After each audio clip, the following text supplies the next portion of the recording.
तो आज हम बात करेंगे कोरोना के भाई पेट्रोल के बारे में। जैसे कोरोना के मामले दिन पर दिन बढ़ते जा रहे हैं, वैसे पेट्रोल के भाव भी तो दिन पर दिन बढ़ते जा रहे हैं। तो हुआ ना पेट्रोल कोरोना का भाई। तो चलिए आज हम बात करेंगे कि जो पेट्रोल के प्राइस इतने बढ़ रहे हैं, इसके पीछे के रीजन क्या है और जानेंगे कुछ फैक्ट्स। तो चलिए शुरू करते हैं। सबसे पहले हम ये बात करते हैं कि पेट्रोल कैसे और कहां से आता है। पेट्रोल बनता है क्रूड ऑयल से, और क्रूड ऑयल सबसे ज्यादा इंडिया इंपोर्ट करता है मिडिल ईस्ट से, like Saudi Arabia, Iran, Iraq और यूएई। 84% पेट्रोलियम प्रोडक्ट्स इंडिया बाहर से इंपोर्ट करता है। और ओएमसी यानी कि oil marketing companies crude oil खरीदती हैं।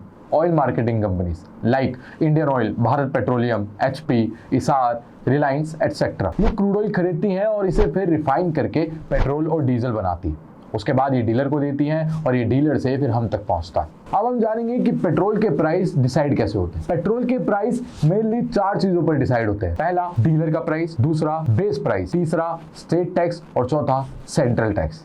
इन 4 चीजों के लगने के बाद पेट्रोल का फाइनल प्राइस डिसाइड होता है। डायनामिक प्राइस सिस्टम होने की वजह से पेट्रोल के प्राइस डेली फ्लक्चुएट होते रहते हैं, और जैसे जैसे ग्लोबल मार्केट में क्रूड ऑयल के प्राइस बढ़ते हैं वैसे वैसे पेट्रोल के प्राइस भी बढ़ते हैं, और जैसे जैसे क्रूड ऑयल के प्राइस नीचे जाते हैं वैसे वैसे पेट्रोल के प्राइस भी नीचे जाते हैं। तो मतलब क्रूड ऑयल के प्राइस जो ग्लोबल मार्केट में रहेंगे, हमें उसी के हिसाब से पेट्रोल मिलेगा। अब यहाँ हम बात करें कि क्रूड ऑयल के प्राइस नेगेटिव होने पर भी हमें पेट्रोल महंगा क्यों मिलता है, तो उसका मेन रीजन ये है कि गवर्नमेंट अपने टैक्स बढ़ा देती है। सेंट्रल गवर्नमेंट ने अभी फरवरी 2021 में एक्साइज ड्यूटी बढ़ाकर 16 रुपये डीजल पे पर लीटर और 13 रुपीज पेट्रोल पर लीटर कर दिया था। और साथ ही स्टेट भी अपने वैट यानी कि वैल्यू एडिड टैक्स बढ़ा देती है, और इस वजह से पेट्रोल के प्राइस महंगे हो जाते हैं। और सेंट्रल गवर्नमेंट अपने टैक्स के जरिए पेट्रोल प्राइस पर रेगुलेट करती है। तो मतलब क्रूड ऑयल नेगेटिव में हो या पॉजिटिव में, हमें तो पेट्रोल के प्राइस महंगे मिलते ही रहेंगे। जैसे कि आप जान सकते हैं कि लॉकडाउन में, जब लॉकडाउन में कोई गाड़ी नहीं चल रही थी, प्लेन नहीं उड़ रहे थे, तब भी पेट्रोल के प्राइस महंगे ही थे। उसका रीजन यही था। अब बात करें कि स्टेट में पेट्रोल के अलग अलग प्राइस क्यों होते हैं। तो जो स्टेट में पेट्रोल के अलग अलग प्राइस होते हैं, उसका रीजन ये है कि हर स्टेट का अपना अलग अलग वैल्यू एडिड टैक्स यानी कि वैट होता है।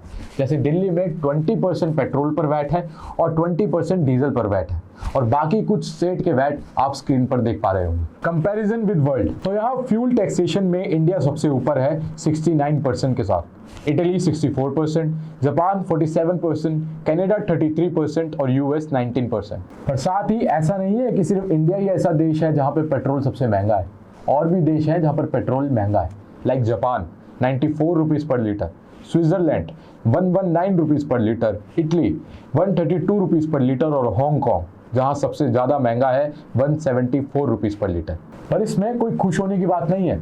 जहाँ हांगकांग में इतना महंगा पेट्रोल है, वहीं उनकी इनकम भी उसी हिसाब से है।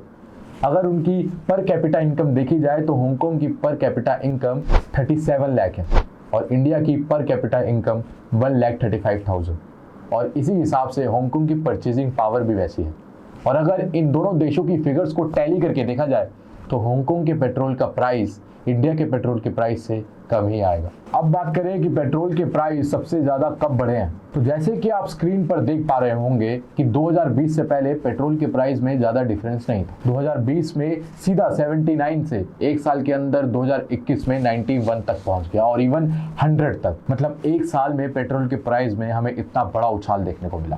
पेट्रोल महंगा क्यों होता है, इसका अगर हम मेन रीज़न देखें तो वो है टैक्स। मतलब पेट्रोल के बेस प्राइस से ज़्यादा हम टैक्स पे करते हैं। पर यहाँ हमारे कुछ नेता कहते हैं कि अच्छी बात है, क्योंकि जितना ज़्यादा टैक्स गवर्नमेंट को जाएगा वही पैसा हमारी भलाई के लिए लगेगा। अब यहाँ ये कौन सा लॉजिक यूज़ कर रहे हैं, ये तो हमारी समझ के बाहर है। मतलब अरे भाई, अगर तुम्हें जनता की भलाई करनी ही है तो डबल पैसा लेके क्या भलाई करना, पहले ही उतना पैसा लो जिससे जनता को दिक्कत ना हो। खैर, ये तो सरकार की बातें हैं, सरकार ही जाने। लेकिन हम आपके लिए ऐसी वीडियोस लाते रहेंगे और आपको नॉलेज प्रोवाइड कराते रहेंगे। अगर आपको ये वीडियो अच्छी लगी हो तो लाइक करें, शेयर करें और चैनल को सब्सक्राइब करें।